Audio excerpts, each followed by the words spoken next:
Hello guys, welcome back to my channel, and in today's video I'm going to tell you how much money you need to bring your spouse to Germany.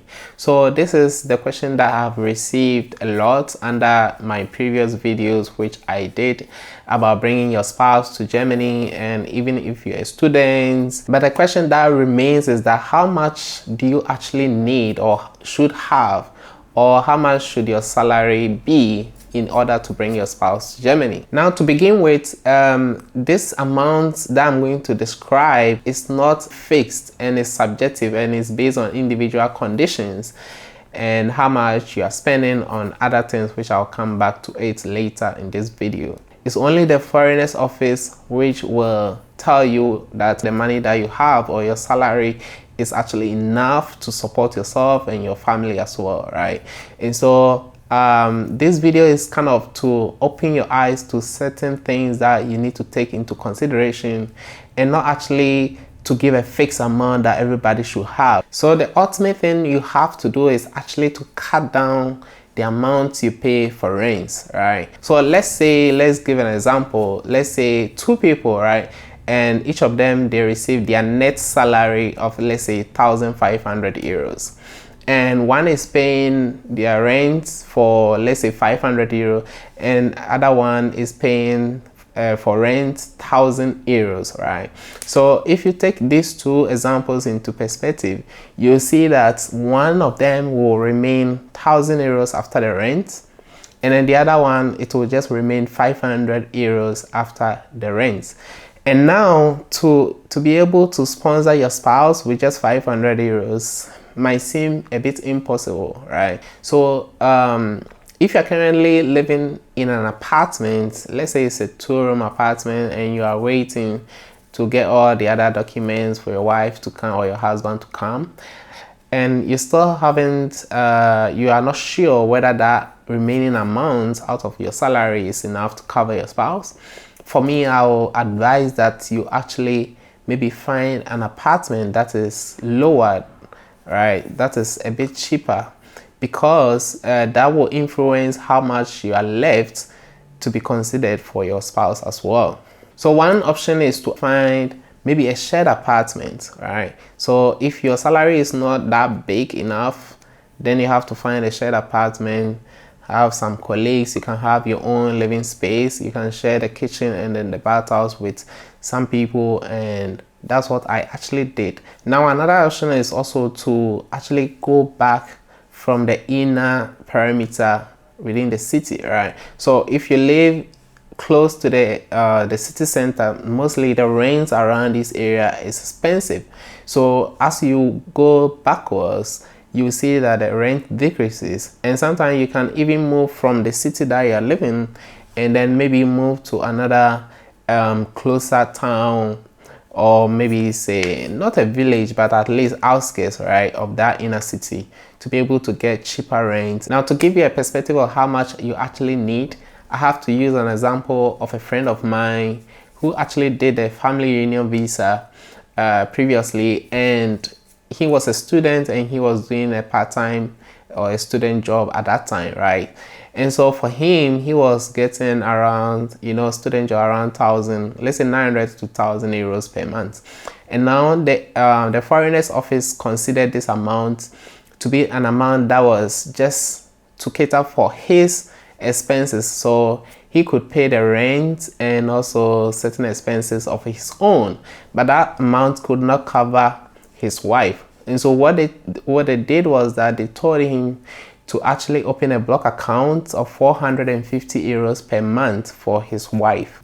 So at that time, when I compared the amount they told him to open a block account for his wife and compared that to the social assistance money, or what they call the citizen allowance, it was actually 450 euros. So for couples, so if you're a couple and then both of you are not working and then you depend on the social money and stuff like that, the job center will actually pay your rent, and then on top of that they give each adult 450 euros. So in total that's 900 euros. So we can use this logic to actually deduce from the current amount that they offer or they pay to people or couples when they are in need of jobs or they are unemployed, right? And currently the amount is 506 euros. And so taking this one into consideration, we can say that at least you need 1,000 euros after paying your rent.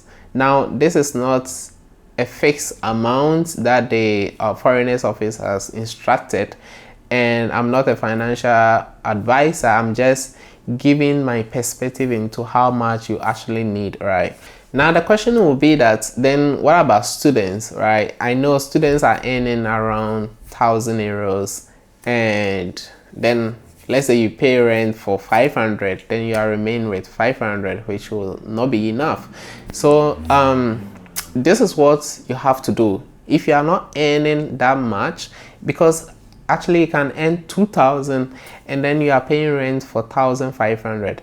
And to give you a perspective, in Munich you can get rent for, let's say, 2 rooms apartment. The cheapest maybe you can get is 1,200 euros, right? So you are going to get an apartment for 2 rooms around 1,200 to 1,500. And so if you are earning 2,000, it's still not enough. So what you have to do is actually to go back, like I said, to find another area, another location. And that's what I've seen many people doing, right? So you need to actually move to certain areas where you can get a cheaper accommodation. So this is my advice for somebody who is a student. So if you're a student, I would advise that you find a shared apartment and make sure that you get a contract to your name from this shared apartment, right? And make sure the living space is also to the requirements, and currently it's around 12 square meters for each adult. So if you want to bring your spouse, that is 24 square meters, right? So if you are earning around 1,000 already, you know that that's not enough, because even if you are paying rent for 500, let's say you have a shared apartment which is 500, you still need at least on top of that 500 euros to cover up your expenses and that for your wife, right? And so for me, I would advise that, and I even shared this in the previous video, when the foreigners office write back to you after your wife or your husband has gone for the interview, and they'll write to you to request for your house contract and also your pay slips or proof of finance, you should actually submit the statements of your student jobs, right? Which probably are in around 1,000. So in that email, you should write to the foreigners office that they should give the go ahead to open a block account, and they should tell you how much you should open for each month and how many months are you going to do that. So you have to indicate this in your email to the foreigners office.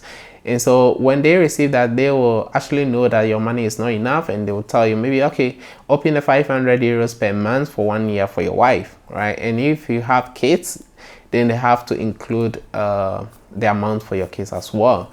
And so if you're a student, this is what you have to do.